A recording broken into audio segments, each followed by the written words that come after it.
All right, let's get into the final Friday feedback on a Thursday because there's a guest host tomorrow before Christmas. The final Friday feedback before Christmas on a Thursday. Very special. Didn't want to miss it. You can email info@davidpakman.com if you have something to say. Hopefully it's productive and substantive, but it isn't always. We're going to look at a few emails. We'll look at some Facebook comments. Maybe there'll be a tweet here and there. I don't know. All right, let's start with a message from Declan. Declan wrote to me and said, "You will kneel before your new King Trump. When the time comes, you will fall in line and stand before our glorious new King of America, Donald J. Trump. Trump 2024, Trump 2028, Trump 2032, Trump 2036, Trump 2040. He'll be old by then. One nation under Trump. You will profess love on your channel for our king, or we will shut you down." I posted this one to my social media. There was genuine disagreement among my followers in the comments as to whether this is real or satire. We went and looked at Declan's history of commentary, and it unfortunately didn't shed any light on whether this is real or whether this is a joke. The fact that we can't tell is part of what is so extraordinarily scary about this MAGA movement. You tell me, do you think it's real or do you think it's satire? Much more real, Thomas wrote in. Thomas doesn't like me. Thomas said, "Where are you getting your information? Yes, the impeachment inquiry is on, and you're one of the deniers of evidence against Joey. For example, $200,000 direct payment. That's a repayment from his brother. Whistleblowers who have exposed no crimes. Plus, question mark. Reports 0 against Biden with documents and the number against Trump. No mention from you regarding Guard Corvette that Hunter with drug issues had access to the same."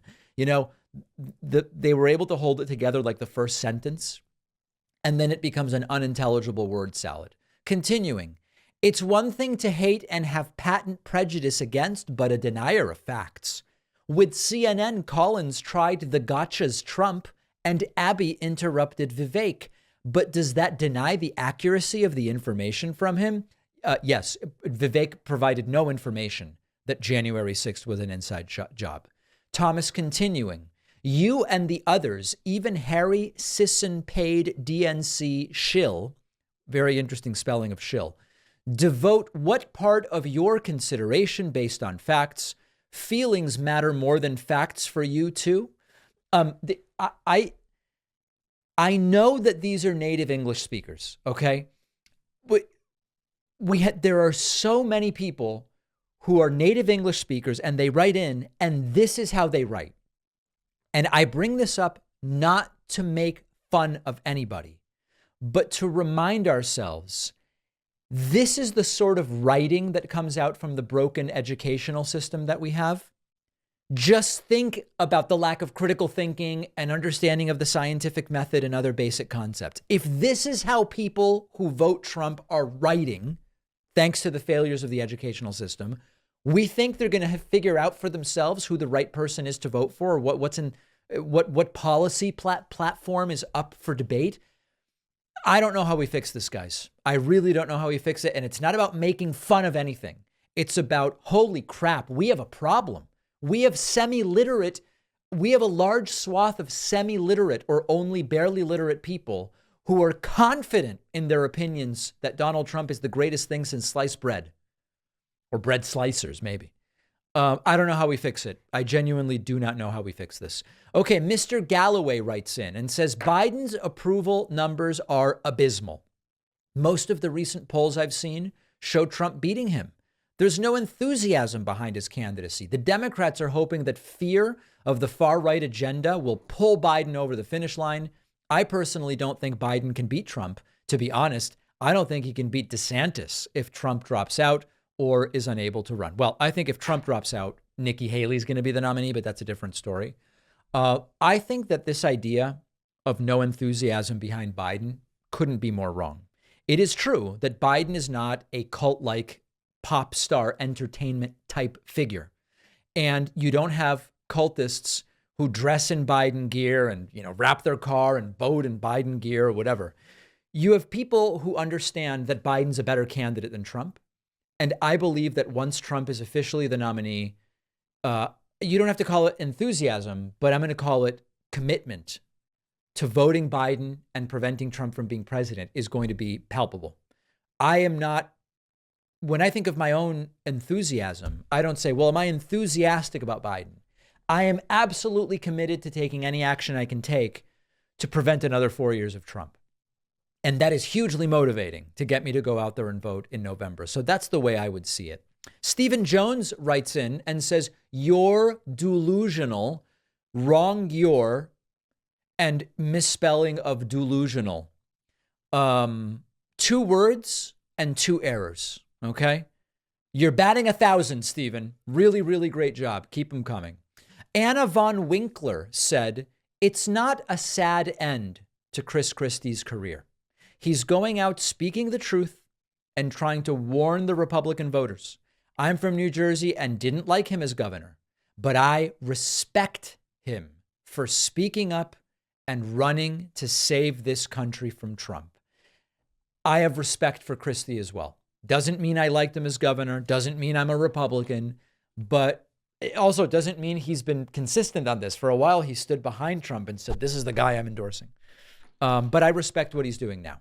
Marty Barrett says, my favorite part is when Trump says, if this was anybody else, they'd be in jail.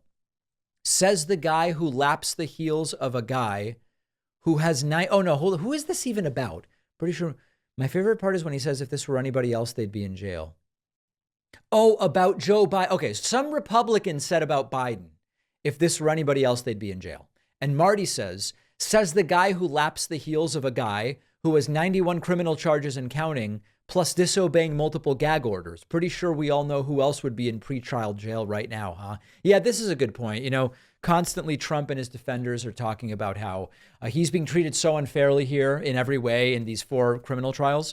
Other criminal defendants with 4 different trials in 4 different jurisdictions with access to a plane and regularly violating gag orders would be sitting in pretrial detention. It is absolutely the case. And when Trump says, if they can do it to me, they could do it to you, we know they could do it to us. They do it to us all the time. The question is, will an elite be held accountable? Will someone like Trump actually have consequences for the things he's accused of doing if he's found guilty or takes a plea? Let's hope that the answer is yes. On the recent positive jobs numbers, which were met with disdain by some on the right, Kelly Stevenson commented on Facebook, so too many jobs and decreased unemployment is a bad thing now. Those are some impressive acrobatics. The flexibility is amazing. Yeah, Kelly, didn't you know there are too many jobs now? We are dangerously fully employed and there are too many people working. The economy is too hot. Now, of course, there is some truth to if the economy gets overheated, you can start to see inflation. And this is part of why the Fed has put in place the interest rate policy that they have, which we now expect to be a couple of cuts in 2024, 2 or 3. But as you can see, their argument is whatever is convenient at the time, not what is economically accurate. That's for sure. John Matun says, I am an avid supporter of Trump. I do criticize him, but you can't ignore his policies. It's funny. Liberals vote off of emotions and conservatives vote off of substance and action. Well, it's interesting to hear that from John, because every time a Trump supporter calls into my show and I ask them tell me the policies you like, they either misstate or misunderstand Trump's policies or can't even name them at all. It seems to me that Trumpism isn't even about policy, and the promised policies don't come true. Wall with Mexico didn't happen. New healthcare plan didn't happen. Fixing trade certainly didn't happen. Resolving the Israeli-Palestinian conflict certainly didn't happen. I think it's not they who care about policy. I think it's us. Let me know your thoughts. send in your questions or criticisms to info@davidpakman.com.